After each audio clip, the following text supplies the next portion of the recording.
Antes de empezar, por favor, suscríbete y dale me gusta al video. Salió del cuarto cual si fuera modelo en pasarela, sus tacones marcando el ritmo en la madera. El vestido rojo que usaba no era sutil, era un mensaje, un reto, no para mí, sino para quien fuera que quisiera deslumbrar esta noche. Levanté la vista desde el sofá. La televisión seguía reproduciendo algún resumen deportivo sin sentido detrás de mí. ¿Es eso lo que te pones para la noche de chicas? Camila ni siquiera me miró. Alcanzó sus pendientes en la mesa del pasillo uno por uno, como si hubiera ensayado esto 100 veces. Sí, Javier, no estoy muerta. Se me permite lucir bien. Bien. Me levanté acercándome. Ese vestido no es bien. Es un cebo. Eso captó su atención. Se giró con un lento y exagerado pivote, como si acabara de divertirla. «Oh, no empieces», dijo con los ojos brillantes. «Solo porque tu idea de diversión sea ver cómo se seca el hormigón, no significa que el resto de nosotros queramos pudrirnos en esta casa». Me quedé helado. Esa puñalada no fue accidental. Trabajo 50 horas a la semana para pagar esta casa, dije lentamente, sintiendo que mi voz se elevaba. Y nunca te pedí que te pudrieras en ella. Pedí lealtad, respeto. Camila se cruzó de brazos. La pulsera de plata que le regalé por nuestro aniversario reflejaba la luz. ¿Respeto? ¿Es de eso de lo que se trata? Porque voy a salir con amigos. Madura, Javier. ¿Eres tan jodidamente inseguro? Es vergonzoso. Desapareces durante horas. Vuelves a casa oliendo a whisky y a extraños. ¿Y soy yo quien debería estar avergonzado? Mi corazón martilleaba contra mis costillas, más fuerte que mi voz. Te he pedido que dejes de ir a el espejo. Te reíste. Te he pedido que seas honesta conmigo. Cambiaste de tema, y ahora estás vestida como... Dilo, espetó acercándose. Adelante, llámame como quieras llamarme. No necesito hacerlo, dije negando con la cabeza. Ya has decidido quién quieres ser. Hubo un largo silencio del tipo que parece que podría romper algo invisible entre dos personas. Entonces lo dije, la única frase que nunca pensé que tendría que usar. Si te vas ahora, se acabó. Su sonrisa fue pequeña, fría, como si finalmente hubiera dicho el chiste que ella esperaba. Por favor, se burló. ¿No te atreverías? ¿No tienes las agallas? Di un paso atrás tragando el nudo en mi garganta. Mírame. Camila se demoró un momento, como si esperara que me rindiera. Luego se echó el pelo hacia atrás, cogió el bolso y salió sin dudarlo, sin una segunda mirada. La puerta se cerró con un clic, pero bien podría haber sido un disparo. Me quedé allí un rato solo respirando, escuchando el silencio apoderarse del espacio que ella acababa de llenar de desprecio. No estaba enfadado todavía, no. Solo vacío, como si alguien hubiera vaciado lo que quedaba de mí y hubiera dejado la cáscara. ¿Te imaginas amar a alguien tanto que olvidas lo que es amarte a ti mismo? Me llamo Javier. Vivo en las afueras de Madrid, en una casa que solía ser un hogar. Diseño planos estructurales para ganarme la vida. Edificios que se supone que deben durar, si se hacen bien. Es curioso cómo podía diseñar rascacielos y aún así no ver las grietas en mi propio matrimonio. Camila solía ser la única cosa brillante en mi vida. Su risa, su optimismo salvaje, la forma en que solía quedarse dormida con su mano sobre mi pecho como si yo fuera su ancla. Pero esta noche no solo se fue a una noche de fiesta, se fue de nosotros. Y creo que en el fondo, ella sabía que no la seguiría esta vez. El silencio en la casa era ensordecedor, no del tipo que invita a la paz, sino del que se envuelve alrededor de tu pecho y te hace sentir como si las paredes estuvieran escuchando, del tipo que sabe demasiado. Me sentí un rato mirando la puerta por la que se había ido, no porque pensara que podría volver, sino porque parte de mí todavía no podía creer que realmente se hubiera ido, que me mirara a los ojos, escuchara mi ultimátum y me desafiara como si no significara nada. Quizás tenía razón. Quizás yo era todo palabras hasta ahora. No hice una escena, no llamé a nadie. Simplemente me levanté, cogí mi chaqueta del perchero y metí las llaves en el bolsillo como un hombre que se dirige a la guerra. Sin ira en mis pasos, solo algo más pesado como un duelo mezclado con una silenciosa resolución. Las calles de Madrid estaban casi vacías para entonces. Pasaron algunos coches, sus faros como fantasmas fugaces. Entré en el aparcamiento de una ferretería abierta 24 horas, del tipo que vende de todo, desde fertilizantes hasta hogueras. El lugar estaba a punto de cerrar y el aire olía débilmente a alfombras de goma y a desesperación. Caminé directamente al pasillo que necesitaba como un hombre que había tomado esta decisión hace mucho tiempo y simplemente no se había puesto al día con ella. Una nueva cerradura, una placa de refuerzo, un juego de llaves nuevo, 2 copias. El cajero apenas me miró, solo escaneó los artículos con la aburrida eficiencia de alguien que ha visto 100 versiones de mi historia, pero nunca se ha molestado en preguntar. Pagué en efectivo. Se sentía más limpio así. Para cuando llegué a casa, la luz del porche se había apagado. Debí de olvidarme de cambiar la bombilla de nuevo. Había estado en mi lista durante semanas, pero Camila siempre decía, «Te preocupas por cosas tan aburridas». Es curioso cómo las cosas aburridas resultan ser las que mantienen la casa en pie. Puse las herramientas sobre la mesa de la cocina. Me temblaban las manos, no de rabia, sino de algo más frágil, algo así como un corazón roto, con pulso. Abrí la caja de herramientas que había heredado de mi padre, la tapa de metal crujiendo como un viejo carraspeando. Incluso ese sonido parecía demasiado fuerte en esta casa. Quité la vieja cerradura con cuidado, tornillo por tornillo. Todo el tiempo podía escuchar su risa en mi cabeza. Cómo solía sonar cuando era nuestra. Cómo cambió cuando empezó a reírse más de su teléfono que de mis chistes.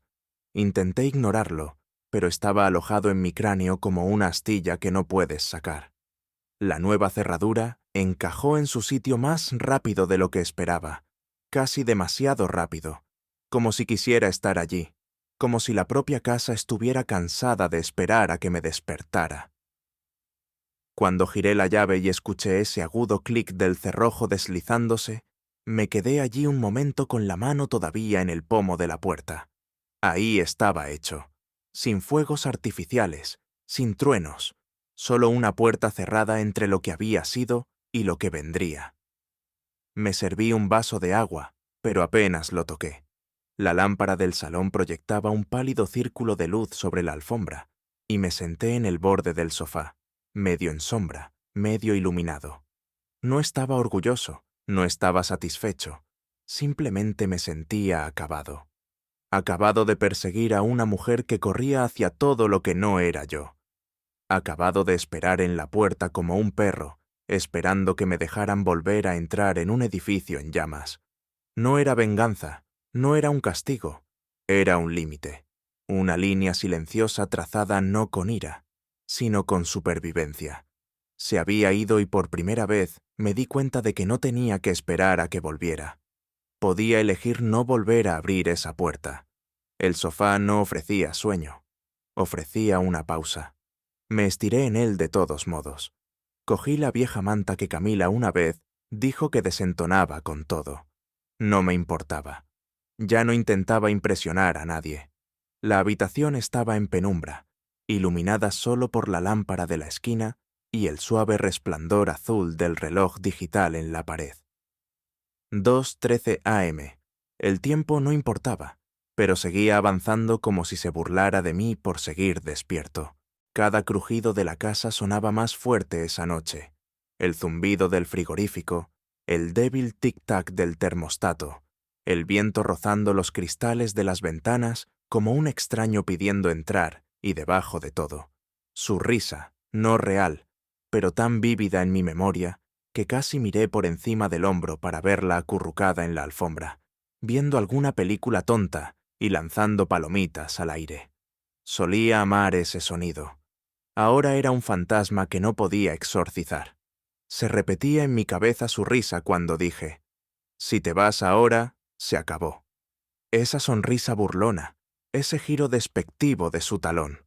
No era solo cruel, estaba practicado. No creía que lo dijera en serio. Y quizás en el fondo yo tampoco, hasta que cambié las cerraduras. Pero incluso entonces el dolor no obedecía a la lógica. No estaba enfadado, no de la manera explosiva que la gente espera.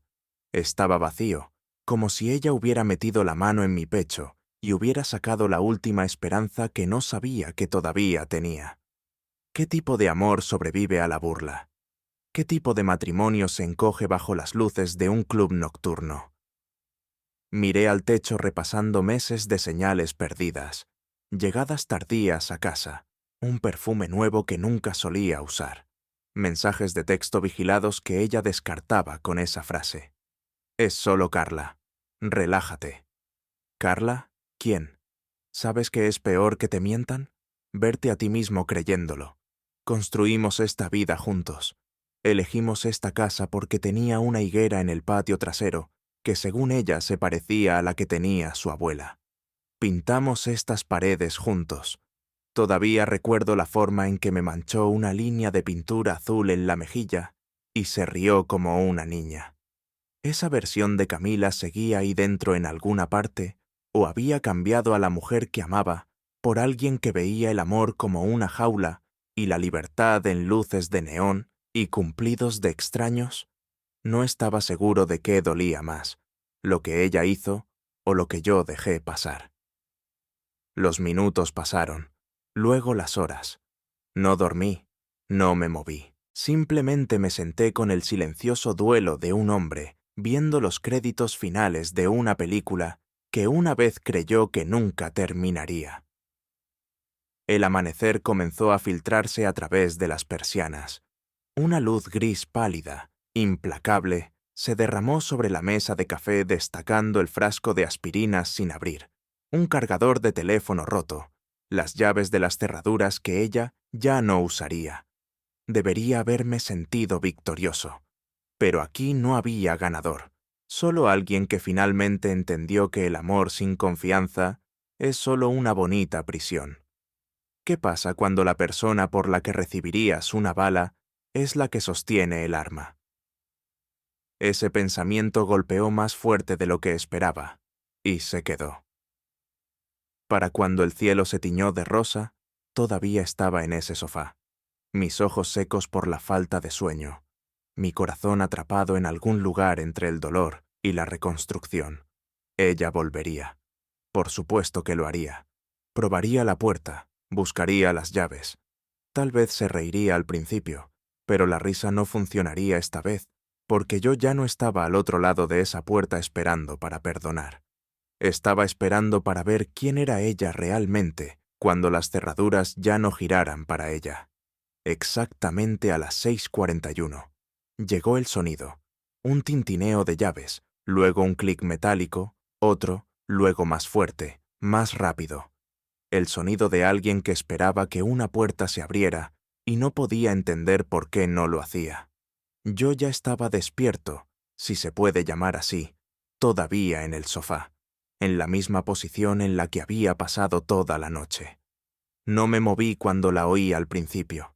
Simplemente me quedé mirando la cortina, la barata tela beige, apenas protegiéndome del drama iluminado por el amanecer que se desarrollaba a 1 metro de distancia.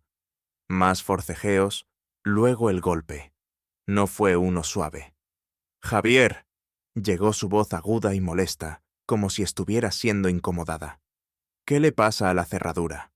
Me levanté, lento y silencioso. Me dolían las piernas por el tiempo que había permanecido congelado. Respiré hondo y aparté la cortina lo suficiente para verla. Camila, con el mismo vestido rojo, el pelo, ahora despeinado, el lápiz labial ligeramente corrido, los tacones en la mano. Su rostro tenía esa mirada aturdida de alguien que ha estado despierta toda la noche, pero no sola. Me vio en la ventana y agitó la mano con desdén. «Abre la puerta, Javier. Esto no es gracioso». No estaba destinado a serlo. Abrí la ventana lateral y la deslicé hacia arriba. 1 pulgada. El aire frío entró de golpe. ¿Te reíste cuando te lo advertí?, dije sin levantar la voz. Eso la detuvo solo por un segundo. Parpadeó hacia mí, atrapada entre la confusión y algo más, algo que se acercaba a la comprensión. «¿Qué es esto?», exigió con la voz en alto. «¿Cambiaste las cerraduras? ¿Hablas en serio ahora mismo?». Mantuve mi tono uniforme. «Tú tomaste una decisión anoche. Yo tomé una también». «¿Estás loco?», espetó retrocediendo como si el mundo se hubiera inclinado. «Era una noche de chicas, te lo dije». «Y yo te lo dije», dije con la voz temblorosa ahora, no de miedo, sino de control, que si salías por esa puerta vestida para otra persona, no habría ninguna puerta esperando cuando volvieras. Su boca se abrió, luego se cerró. Miró a su alrededor a la calle, tranquila, esperando a medias que un vecino presenciara esto. Nadie lo hizo, solo el sol temprano y las sombras. «Vale», dijo finalmente con la voz cambiando. «¿Y ahora qué? ¿Crees que eres el héroe? ¿Crees que esto te hace fuerte?». «No», dije, «simplemente me hace estar harto». Me miró como si fuera un extraño. Quizás para ella lo era. Quizás me había convertido en alguien a quien ya no podía manipular, y eso la asustaba más que cualquier otra cosa. «No hice nada malo», siseó con los brazos cruzados con fuerza. «Ahora estás exagerando. Siempre haces esto, magnificando las cosas en tu cabeza». Mi voz se suavizó. «Entonces, ¿por qué estás temblando, Camila?». Se quedó en silencio, y por un momento simplemente nos quedamos allí. 2 personas que habían construido una vida y que ahora tamizaban sus cenizas desde lados opuestos de una puerta cerrada. «Volveré», dijo finalmente desafiante. «Voy a por mis cosas y luego podrás volver a tu patética rutina y a tu pequeña y triste vida». Asentí una vez. «Dejaré las cajas en el porche». El viento se levantó entonces lo suficiente como para que su pelo le azotara la cara. No dijo una palabra más, simplemente se dio la vuelta y caminó descalza por la entrada, sus tacones colgando de una mano como armas inútiles. La observé hasta que desapareció en la esquina. Luego cerré la ventana y por primera vez en mucho tiempo la casa se sintió como mía. No una tumba, no un teatro para un amor fingido, solo un lugar tranquilo con cerraduras que funcionaban y un hombre dentro que finalmente recordaba lo que valía. La puerta de El Tostador se abrió con un crujido y el calor me golpeó como una suave exhalación. Era una pequeña cafetería escondida justo al lado de la calle Parker. Nada de moda, nada llamativo, solo sillas desiguales, jazz antiguo en los altavoces y el olor a canela y expreso quemado. El tipo de lugar que permanecía igual, incluso cuando todo lo demás no lo hacía. Luis y Carlos ya estaban allí encorvados sobre sus tazas como un reloj. Luis levantó la vista primero. «Vaya, vaya, si no es el hombre más paciente de Madrid». Carlos resopló. «O el más terco de Madrid, según a quien le preguntes». Me deslicé en el reservado frente a ellos. «Buenos días, Luis». Levantó una ceja. «¿Lo es?». Ambos lo sabían, no necesitaban detalles. Habían visto el coche de Camila aparcado, torcido fuera del espejo, suficientes veces. Amigos como estos no piden actualizaciones. Leen entre líneas. «No dormí», admití cogiendo el menú que no planeaba usar. «Nunca lo haces cuando se trata de ella», dijo Carlos sorbiendo su café como si fuera un sermón. Luis se inclinó ligeramente. «Entonces...». Dejé que el silencio se extendiera por un momento. «Volvió a casa esta mañana. Las llaves no funcionaban. Le dije que se había acabado». Ninguno de los dos habló de inmediato. Finalmente, Luis asintió lentamente. «Realmente lo hiciste». «Cambié las cerraduras anoche», dije casi para mí mismo. La vi probar la puerta como si nada hubiera pasado. Carlos exhaló por la nariz. «Bien, eso fue todo». Una palabra, no de felicitación, no triunfante, simplemente bien, como una válvula de presión finalmente liberada. Miré mi café, mis dedos trazando el borde de la taza. Parecía sorprendida, dije, como si nunca hubiera pensado que lo llevaría a cabo. Por supuesto que no, dijo. Luis, lleva meses jugando contigo. Seguía reescribiendo las reglas para que funcionara, y yo quería creer que todavía podría funcionar. Murmuré. Esa parte salió cruda. Carlos se recostó con los brazos cruzados. No te equivocas por querer eso, pero querer algo no significa que todavía esté ahí. Asentí lentamente. Mi reflejo en el café negro parecía más viejo que ayer. No sé si luchar por ella o por mí mismo. Luis removió su taza distraídamente. La primera vez que nos contaste que se quedaba hasta tarde. Pusiste excusas, dijiste que necesitaba espacio, no insistimos, pero la tercera, la cuarta vez no ponías excusas por ella, las ponías por tu propio corazón roto. Carlos añadió, vimos venir esto, Javi. No significa que duela menos, solo significa que no estás loco. Miré por la ventana. La luz de la mañana se derramaba en la acera. La gente pasaba sosteniendo cafés con leche y de la mano, extraños en armonía. Solía pensar que Camila y yo nos parecíamos a eso. Simetría externa ocultando fracturas silenciosas. Sigo pensando, dije con la voz más baja ahora. ¿Y si hubiera hecho una cosa diferente, dicho algo más, intentado más? Luis no se inmutó. Intentaste más de lo que nadie debería tener que intentar, y dijiste suficiente. Ella fue la que dejó de escuchar. Hubo una larga pausa. Luego Carlos deslizó una servilleta sobre la mesa y garabateó algo. Terapeuta, dijo. Uno bueno, ayudó a mi hermana después de su separación. Miré el número. Es curioso cómo el apoyo a veces llega en los gestos más pequeños y menos dramáticos.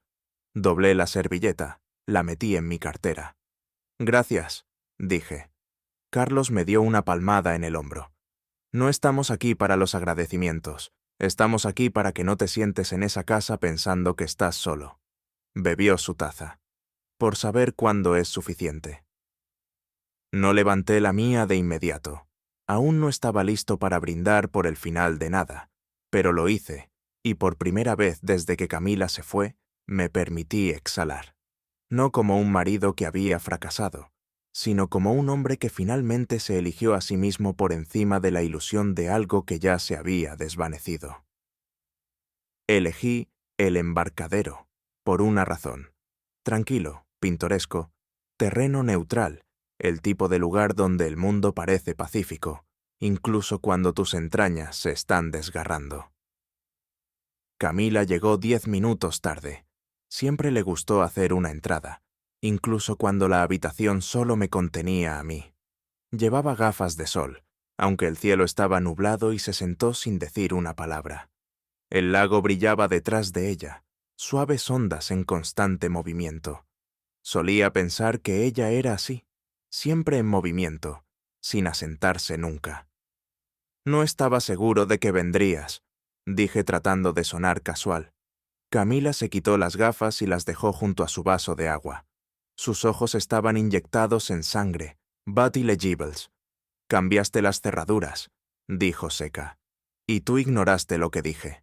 Se encogió de hombros. Entonces, ¿qué es esto? ¿Un último viaje de culpa antes del gran final? La estudié, no como la mujer que amaba, sino como alguien a quien ya no reconocía.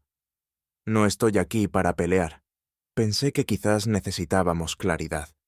Sus labios se torcieron. ¿Claridad?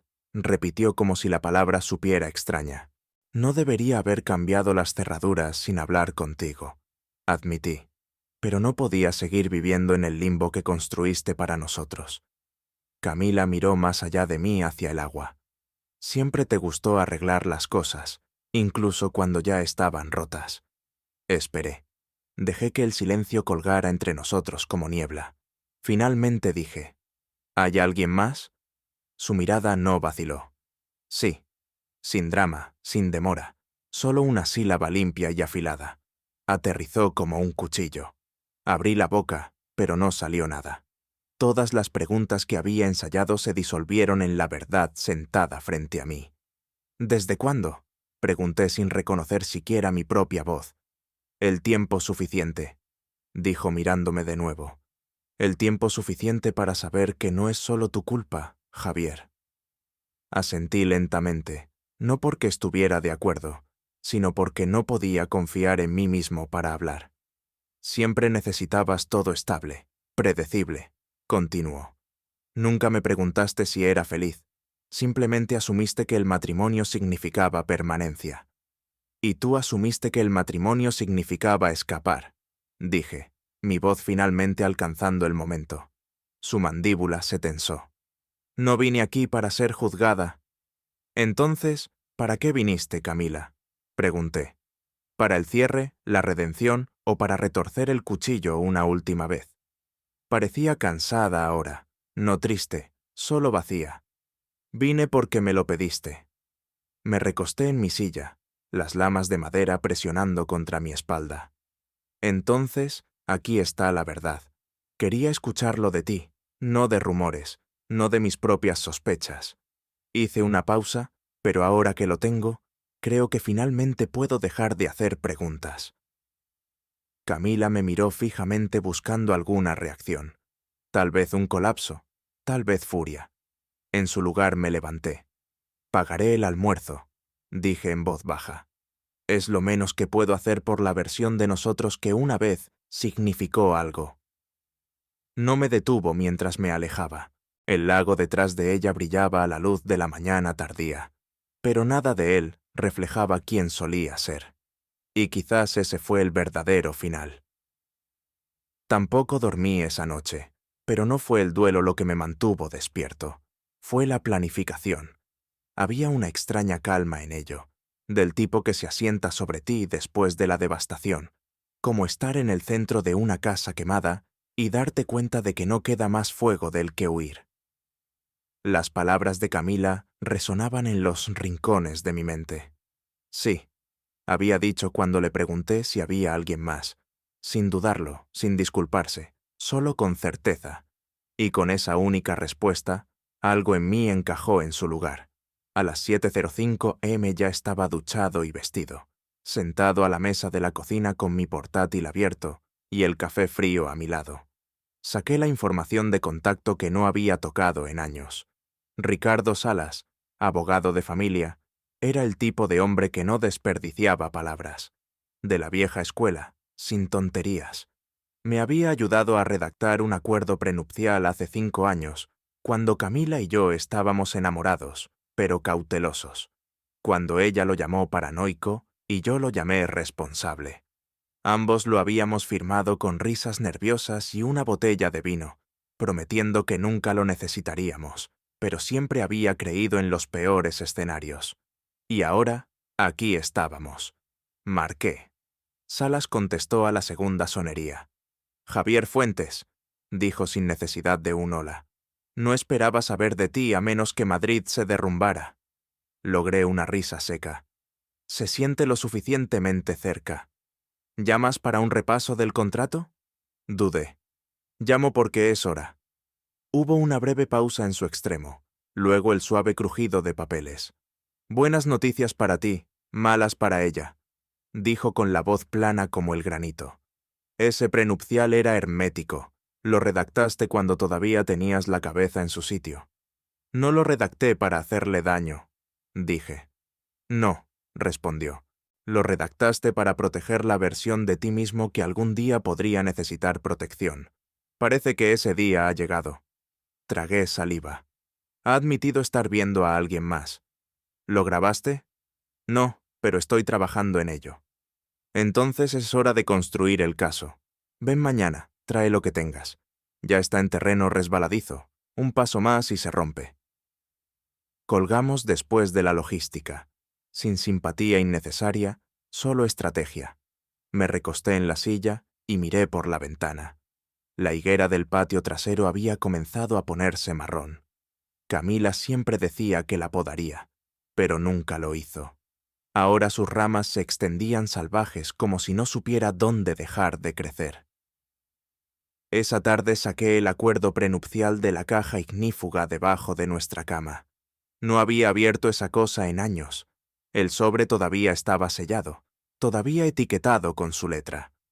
Solo si olvidamos por qué nos elegimos. Se sentía más pesado de lo que debería, el papel.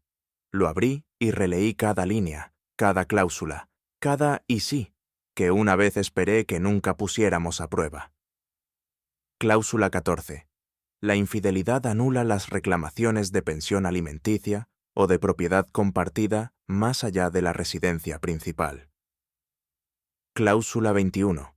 Cualquier retiro que exceda los 2.500 € de la cuenta conjunta requiere consentimiento por escrito. Lo leí una y otra vez, hasta que ya no lo estaba leyendo, lo estaba viendo. Esto no era un plan para la venganza, era un salvavidas, un recordatorio de que incluso el amor necesita planes de contingencia. Más tarde esa noche, me encontré en el fregadero de la cocina lavando la misma taza que había usado todo el día, no porque estuviera sucia, sino porque el ritmo me calmaba. Esto no era rabia, no era amargura, era preparación, una lenta y deliberada recuperación de mi voz, mi espacio, mi dignidad. Camila había tomado su decisión al salir. Yo estaba tomando la mía al dar un paso adelante, y esta vez no sería yo el que se quedara buscando a tientas en una puerta cerrada. Su nombre era El Tuercas, un contacto privado, ayudante del sheriff retirado. Ojos agudos, instintos más agudos. El tipo de hombre que usaba botas gastadas y llevaba un bloc de notas como si fuera un arma. No necesitaba teatralidad, necesitaba confirmación. Nos encontramos en un restaurante cerca de la A2, a medio camino entre su oficina y mi casa. Pidió café solo y escuchó más de lo que habló. Así supe que era bueno. Sale la mayoría de los viernes por la noche, le dije. Normalmente a El Espejo, a veces sola, a veces con amigos que nunca he conocido. No escribió nada, solo asintió. ¿Quieres fotos, video, pruebas con marca de tiempo? Correcto, exactamente, dije. Se inclinó hacia adelante. La mayoría de la gente quiere pruebas para poder confrontar. Tú estás haciendo esto para el tribunal. Asentí una vez. Hay un acuerdo prenupcial, depende de la infidelidad. El Tuercas sonrió levemente.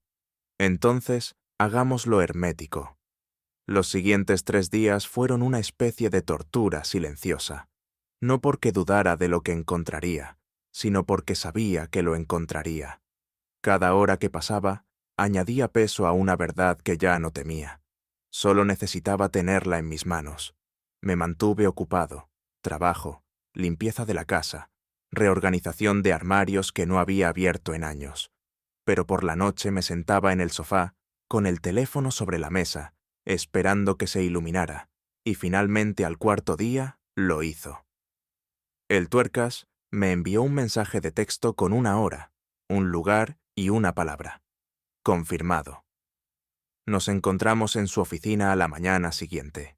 Las luces fluorescentes zumbaban en lo alto y la habitación olía débilmente a alfombra vieja y a tóner de tinta.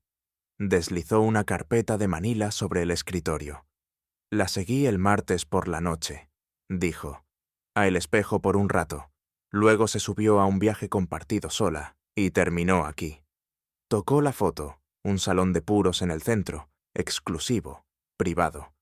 Se encontró con él afuera, continuó. No entraron de inmediato. Hojeé las fotos. Allí estaban. Camila con una gabardina oscura abrazando a un hombre alto con un traje azul marino. Un beso también, en realidad, no en la mejilla, no inocente, y no algo que pudiera explicar. Mis dedos se apretaron alrededor de los bordes de la foto, pero mantuve mi rostro tranquilo. El Tuercas estaba observando. Es consistente, añadió. Esto no es aleatorio. Asentí. Gracias. Deslicé una factura sobre la mesa. Pagué en efectivo de nuevo, pero el verdadero golpe vino más tarde. Llegué a casa y me conecté a la cuenta conjunta para revisar nuestras finanzas, algo que no había hecho en un tiempo. Debería haberlo hecho. No lo hice. Fue entonces cuando lo vi. Un retiro de 6.000 realizado 2 días antes de que se tomaran las fotos. Sin notas, sin transacciones divididas. Simplemente desaparecido. Miré el número hasta que mi visión se volvió borrosa. Luego la llamé. Contestó a la cuarta sonería, su voz tensa. «Javier, hay un acuerdo prenupcial», dije con voz uniforme. «Y tengo las fotos. Martes por la noche, salón de puros. Lo besaste». Silencio. «También sacaste 6.000 euros de nuestra cuenta conjunta. Eso también está registrado». Todavía silencio. No grité, no acusé. Simplemente dejé que el peso de esos 2 hechos se asentara como polvo sobre su línea. Finalmente habló. «Me hiciste seguir». «No», dije. «Hice que te confirmaran». Clic. Colgó. Miré la pantalla. El silencio ahora familiar. Esperado. Pero este se sentía diferente. Esta no era Camila ignorándome. Esta era Camila acorralada. Y de repente ya no me sentía pequeño, me sentía firme. Y el suelo sobre el que solía bailar tan libremente finalmente comenzaba a agrietarse bajo sus talones. La llamada llegó a media mañana. Estaba en el garaje ordenando herramientas cuando mi teléfono sonó. Por un segundo, casi lo dejo ir al buzón de voz. No por rencor, solo por paz. Pero algo en mí dijo: «Contesta». «Hola». Una pausa. Luego su voz, pequeña, desconocida. «Javier». No estaba enfadada, no era sarcástica. Era la voz de alguien que finalmente se dio cuenta de que la red de seguridad había desaparecido. «Esperé. No puedes probar nada», dijo. Pero no había mordacidad en ello, solo miedo. Me apoyé en el banco de trabajo limpiándome las manos en un trapo viejo. «Martes por la noche», dije. «Salón de puros en el centro, 10:26 p.m». Ella no dijo nada. «Llevabas un abrigo negro. Él tenía un traje azul marino. Lo besaste 2 veces en la acera antes de entrar». Una respiración temblorosa. «Eso no significa...». «Esquina de Lincoln y la 18», continué. «Matrícula del coche del que te bajaste. Tengo una foto con marca de tiempo. ¿Quieres que te la envíe a tu correo electrónico?» Otra respiración inestable, defensiva. «¿Así es como quieres jugar?», preguntó con la voz quebrada. «¿Simplemente arrastrarme por los tribunales?». No levanté la voz, no me inmuté. «No, Camila, ya lo hiciste. Solo le estoy mostrando al juez lo que dejaste atrás». Silencio de nuevo. Bat esta vez se sintió más pesado, como si se estuviera desmoronando bajo el peso de lo que no podía manipular. «¿Sabías lo del retiro?», preguntó. «Por supuesto que sí». Una larga exhalación. «Necesitaba el dinero», murmuró. «Estaba atrasada en algunas cosas». «¿Como habitaciones de hotel?», dije. Ese golpeó. Lo escuché en su pausa. «¿Vale la pena?», pregunté, no con amargura, solo por genuina curiosidad. «Quien quiera que sea». No respondió y me di cuenta en ese momento.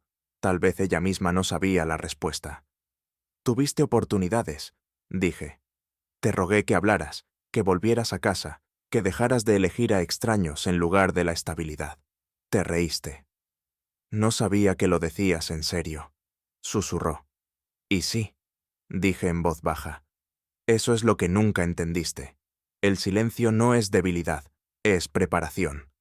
Estaba llorando. Ahora podía oírlo, y no me apresuré a consolarla, porque esta vez no era mi trabajo. «Tengo una reunión con Salas mañana», dije. «Se pondrán en contacto contigo. El acuerdo prenupcial se mantiene, al igual que todo lo que firmaste bajo él». Un suave sollozo. «Javi». Permanecí en silencio. A veces lo mejor que puedes decir es nada en absoluto. Finalmente susurró. «No pensé que terminaría así». Miré los viejos estantes apilados con cosas que compramos cuando la vida parecía simple. Botes de pintura, equipo de acampada que apenas usamos, una vieja bicicleta que juró que montaría algún día. Yo tampoco. Luego terminé la llamada. Sin rabia, sin venganza, solo una resolución silenciosa. El cambio de poder no fue ruidoso, no necesitaba serlo. Finalmente estaba mirando hacia arriba desde el borde y dándose cuenta de que esta vez no estaba allí para atraparla. El juzgado olía a papel viejo y suelos pulidos, frío e impersonal, como si hubiera visto 1000 promesas rotas y no se inmutara por una más. Me senté en la mesa de la izquierda en la sala del tribunal, flanqueado por Ricardo Salas. Parecía tan inquebrantable como siempre, traje gris, bloc de notas legal amarillo, tranquilo como un cirujano. Camila se sentó frente a mí con el pelo pálido recogido hacia atrás, vestida, no para impresionar, sino para parecer serena. Podía verla tratando de mantener la máscara en su lugar, pero las grietas estaban allí. El juez entró. Todos se pusieron de pie. El procedimiento comenzó. Salas abrió con una autoridad silenciosa, presentó el acuerdo prenupcial firmado, revisó las cláusulas pertinentes y luego, como un mago revelando su carta final, presentó las pruebas. Fotos con marca de tiempo, extractos bancarios, vigilancia. Cada pieza cayó más pesada que la anterior. Camila no discutió, no gritó, simplemente miró hacia adelante con una expresión que oscilaba entre el shock y la vergüenza. Cuando fue su turno de hablar, su abogado intentó suavizar el golpe. Alegó distanciamiento emocional, insinuó que yo era rígido, que nuestro matrimonio tenía desequilibrios no expresados, pero cuando el juez le preguntó directamente si había violado la cláusula de fidelidad, Camila levantó la vista con los ojos húmedos, la voz apenas audible, y dijo: «Sí». Solo una palabra, pero fue suficiente. El juez se recostó revisando los documentos una vez más. Luego vino el fallo. Dada la evidencia de infidelidad y de acuerdo con el acuerdo prenupcial firmado y notarizado por ambas partes, el tribunal otorga al señor Fuentes el 90% de la propiedad compartida y los derechos completos sobre la residencia. A la señora Fuentes se le niega la pensión alimenticia, según la cláusula 14. Mi estómago no dio un vuelco. No me sentí triunfante, simplemente acabado. Los hombros de Camila se hundieron. Su abogado se inclinó, susurrando algo que la hizo estremecerse. Asintió una vez, luego giró sus ojos hacia mí. «No era mi intención», articuló sin sonido. Fue la primera vez en mucho tiempo que creí que estaba siendo honesta, pero la honestidad no rebobina el tiempo. El martillo del juez cayó, agudo y final. Nos levantamos, recogimos nuestras cosas. Salas me dio una palmada en la espalda. «Lo hiciste bien, chico», dijo en voz baja. «No solo ahí dentro, sino desde el principio. Protegiste tu futuro». Camila no se movió por un rato. Simplemente se sentó allí con las manos cruzadas, los ojos rojos, como si finalmente se despertara del sueño por el que nos había cambiado. No la odiaba, ni siquiera sentía lástima por ella. Simplemente ya no la conocía, y eso más que nada hizo que fuera más fácil alejarse. La sala del tribunal se vació lentamente. Eché un último vistazo a la mesa, donde una vez nos sentamos juntos sonriendo años atrás, llenando formularios para una casa en la que ambos dijimos que envejeceríamos. Esa versión de nosotros se había ido, pero yo todavía estaba aquí, y por primera vez en meses sentí que tenía ambos pies en el suelo. El pasillo fuera de la sala del tribunal estaba en silencio, solo el golpeteo de los zapatos, resonando en el mármol y el bajo murmullo de voces distantes. Caminé lentamente, no aturdido, sino con intención, con una finalidad que no había sentido hasta que cayó el martillo. Me alcanzó justo antes de las puertas de salida. Javier. Me detuve. Camila estaba allí con los brazos cruzados con fuerza sobre el pecho, como si se estuviera preparando para un impacto. Su voz era suave. Pensé que tal vez podríamos hablar. Me giré para mirarla a la luz de las ventanas, capturando el oro en sus ojos en el que solía encontrar consuelo. Se acercó con una expresión vacilante. «Sé que me odias». «No lo hago», dije. Ella parpadeó. «No», negué con la cabeza. «No te odio, Camila. Simplemente ya no te reconozco». Miró sus zapatos, rozados en los bordes. Cometí errores, lo sé. Levantó la vista y por un segundo vi a la mujer con la que me casé. La versión de ella antes de los muros, antes de las mentiras, antes de las salidas a ninguna parte. No quería que terminara así, dijo. Te creo, respondí. Pero la intención no deshace la acción. Tragó saliva con el labio temblando. ¿Hubo algún momento en que me hubieras perdonado? No respondí de inmediato, no porque no lo supiera, sino porque lo sabía. Sí, dije, hubo cientos, pero te reíste a través de ellos. Sus ojos se llenaron, pero no dejó caer las lágrimas. Realmente te amé, susurró. Asentí. Y yo realmente te amé también. Permanecimos en silencio por unos momentos. No extraños, no amantes, solo dos personas al final de una historia que una vez pareció infinita. Espero que encuentres la paz, dije suavemente. Ella asintió levemente. Espero que tú también. Luego me di la vuelta y caminé hacia la salida. Las puertas se abrieron con un suave empujón. La luz del sol se derramó sobre los escalones de hormigón afuera, calentando mi piel. Se sentía limpio, no como una victoria, sino como la primera respiración después de contenerla demasiado tiempo bajo el agua. El aire sabía diferente, más claro. No comprobé si ella todavía estaba detrás de mí. No lo necesitaba. El coche arrancó con un zumbido silencioso. Mientras salía del aparcamiento del juzgado, no miré hacia atrás ni una vez. No había nada detrás de mí que valiera la pena revisitar. Algunas historias terminan con fuego, otras con silencio. La nuestra terminó con la verdad y la verdad, aunque dolorosa, tiene un don inigualable. Te libera. ¿Alguna vez has salido de algo roto solo para darte cuenta de que estabas completo todo el tiempo? Si esta historia te ha conmovido, quiero escucharlo. Deja un comentario abajo, porque a veces escuchar la verdad de otra persona nos ayuda a enfrentar la nuestra. Y si alguna vez has tenido que reclamar tu valía después de una traición, no estás solo.